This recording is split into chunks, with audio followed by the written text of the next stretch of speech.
Good morning, folks. I'm Dave Canterbury with Self-Reliance Outfitters and the Pathfinder School. I'm up here on the top of the hill here at the Pathfinder School property where we just hosted the 2025 Squirrel Camp. And for those not familiar with the Squirrel Camp, what it is a historical reenactment of the era 1890 to 1939, concentrating on that 1920s-ish era. This year's theme camp was 1925 instead of 2025, obviously. So most of the accoutrements and things of that nature that were up here, the camps, the goods that we used, firearms, all the cooking implements, all those things would have been representative of that 1925-ish era, so 19 teens to 1920s. This was where I camped all weekend, and it's just a simple plow point with an 8x8 tarp, an air mattress I showed you guys on a previous video, and then a couple wool blankets. If you have camped and you have experience camping, that's really enough. If you don't have experience camping, you may want more than that. There are plenty of period sleeping bags that are available on the market. In fact, I sold one this weekend to a gentleman. And that's one of the things that I want to talk about in this video. One of the traditions that we have here at this camp is, well, we have what we call a trade blanket situation. And I'm sure that most of you are familiar with trade blankets. So one day, everybody kind of brings out their extra gear that they're willing to part with. And then we trade and swap back and forth so that people can get other gear they're interested in and maybe trade off things that they don't need or use anymore or they have extras of. And then we had a mercantile out here. We had Nathan Lodgen from Lodgen & Co. out here as a vendor. And then we also do things traditionally like gifting. And James Bender and I do that a lot. When James Bender and I see each other from Waypoint Survival, we generally gift something to each other. And James gave me a couple very nice gifts this year. I want to share those with you today. And I also wanted to share with you kind of what I traded for.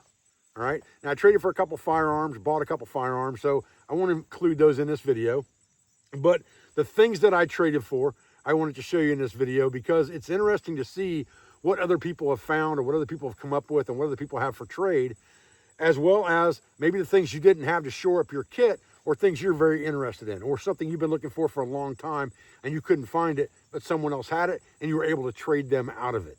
And that's kind of the beauty of the Squirrel Camp, not only the hunting, the camaraderie around the fire, you know, looking at other people's gear, what they have, what they use, but also being able to trade with other people, like-minded people, and the stories behind all the gear. And then, of course, you know, the food around the campfire, from squirrels that have been hunted off the landscape to all kinds of different pastries, biscuits, and those types of things over the fire, as well as our main base camp that was set up with Honorable Outfitters, Sean Dyer, who cooked us a really good chili dinner last night.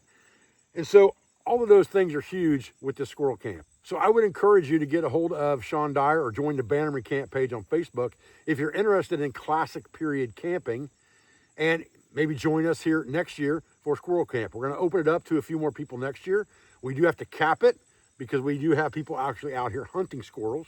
So there are firearms being used during this camp, but we're going to open it up to 4 or 5 more people next year. We had 15 people of the 16 or 17 that were supposed to be here. 14 or 15 of them showed up this year. So we had a good rounded Squirrel Camp this year around the fire. But we're going to open it up, I think, to 20 to 24, maybe total next year. So if you're interested, get a hold of Sean Dyer, Honorable Outfitters, or get on the Bannerman page on Facebook at that Facebook group. And we talk about it in there a lot as well. Now, I didn't shoot any videos of what I carried into the Squirrel Camp or what I used this weekend because I had shot a video previous to this the week before, kind of showing what I was going to use for a bedroll and things of that nature, and that's exactly what I did. I didn't shoot any type of overnight or anything like that. We were out here having a good time, so I didn't shoot hardly any video at all, to be honest with you. Honorable Outfitters did shoot some video of everybody's camps and things like that, so I'm sure you'll be able to find those on his YouTube video. I wanted to kind of save the video for this topic right here of what I traded for, what I bartered for, and what I found. So let's look at that right now. All right, so I'm just going to use this box, basically. That's my camp box as far as my cooking utensils, things like that go. This would be representative of something you bring in, like a Wanigan on a canoe, or something that you might bring in on horseback, or if you had the luxury of a Model T or a Model A, you may have put this on the running boards. But this is basically my camp cook box. And I'm going to use this for our table, but I will show you inside. There is one thing I traded for this weekend, and this is a actual folding handle stainless steel skillet. Now, you know that all the skillets that I create, my folding handle carbon steel skillets, my folding handle stainless steel skillets, were made from period example pieces. And this is a very good period example of a stainless steel folding handle skillet, all right? This is a nice big one, probably a 10-inch. Fits really good on top of everything inside my kit, and it works perfect for that with all my other cookware. So I wanted to show you guys that skillet to begin with. Now, one of the pieces I'm really excited about that I traded for this weekend was a Preston Mess Kit. And this Preston Mess Kit is actually a Abercrombie and Fitch. It's got the label on the inside right here. This is an Abercrombie and Fitch Preston Mess Kit. It's a little bit on the worn side as far as the cover goes. I put the original cork inside because they get fairly fragile over time, and I just put a rubber stopper in here, which is fine, okay? I did a video, an entire video on this Preston Mess Kit, but basically you have two plates that can become skillets or a baker. You have a cup that has a folding handle on the inside, and you have a large canteen, and all of that nests together into one unit to be carried in a pouch. And this does fit the Pathfinder Molly pouch just fine.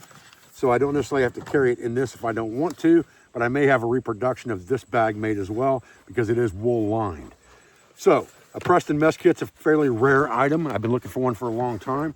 So I traded one of my favorite items to get this kit. So that's two of the things I traded for. I talked to you guys about this Hodgdon mattress inflator. I showed my Hodgdon air mattress on the last video I shot before this camp. And I told you guys that a guy was bringing me one of these inflators.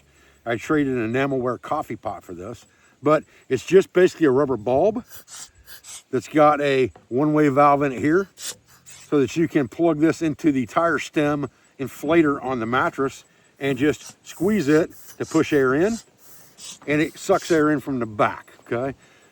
Very old, but it's in really, really good shape. I'm not afraid to use it at all.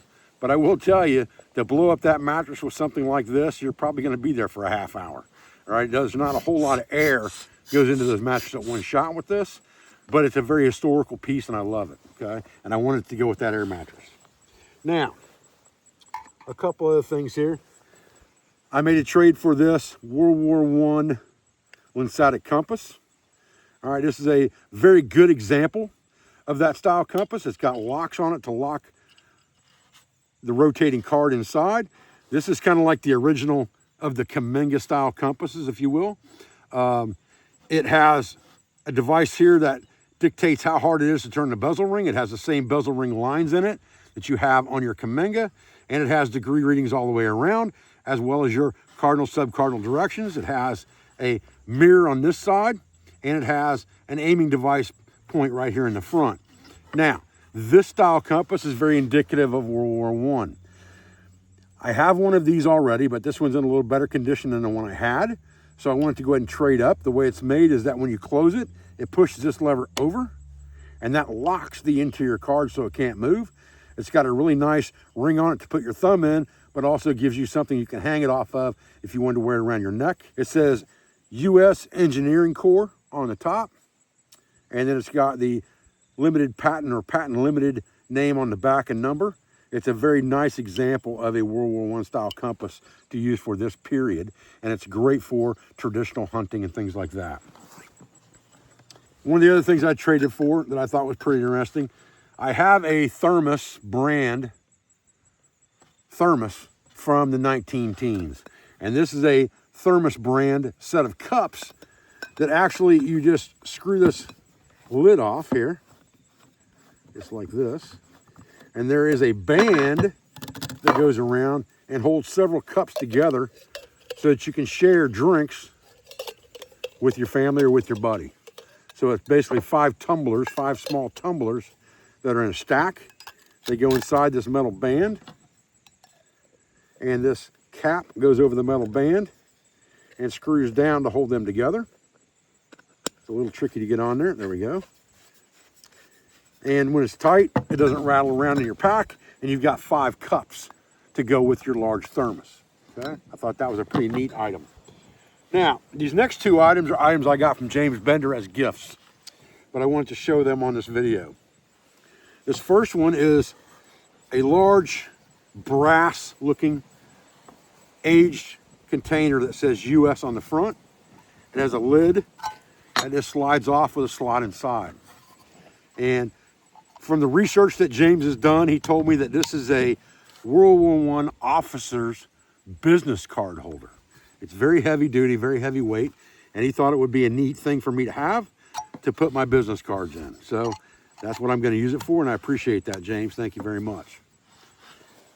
The next thing I have here was another gift that James brought me, and this is a Nels Manufacturing Company from Los Angeles, and this is actually a Bakelite headlamp that's new old stock from the 1930s. So you have a headband, you have a headlight, and you have a C battery container here with a clip to go on your belt or your shirt. And then you have a switch here that turns it on and off. And you can clip it to your bill of your hat, or you can take this shock cord or stretch cord and put it around your head. The cord's in a little bit old condition because it's probably been somewhere for a long period of time stored, but it is one of the first examples of a commercial headlight for the outdoors. And I thought that was really, really neat. James brought that to me as a gift this weekend, and I appreciate that, James. Thank you very much. Okay, guys, well, that pretty much wraps up what I traded for and got this weekend. There were some things that I purchased as well from Lodge & Co. and things like that. Things I purchased from a couple of the guys out here that had things for sale, not necessarily for trade. I'm going to break my camp down. Everybody just left. The fire's burning down. It's final time here for Squirrel Camp 2025 or Squirrel Camp 1925 if you were here. I'm going to break my shelter down, take my stuff and get it sorted out, cleaned up, and put back together. And then I'm going to repack everything that I've got in my vehicle and my Jeep and my trailer and things like that to head to Florida next week for the Rewild Gathering and then Georgia Bushcraft the week after that. So I appreciate your views. I appreciate your support. I thank you for everything you do for school, for family, and for business. For all of our sponsors, instructors, affiliates, and friends, I hope you'll join us at a class in 2026. And you can find those at self-relianceoutfitters.com under the training tab. And I also hope to see you either at the Rewild Gathering or Georgia Bushcraft here very soon. Thanks, guys.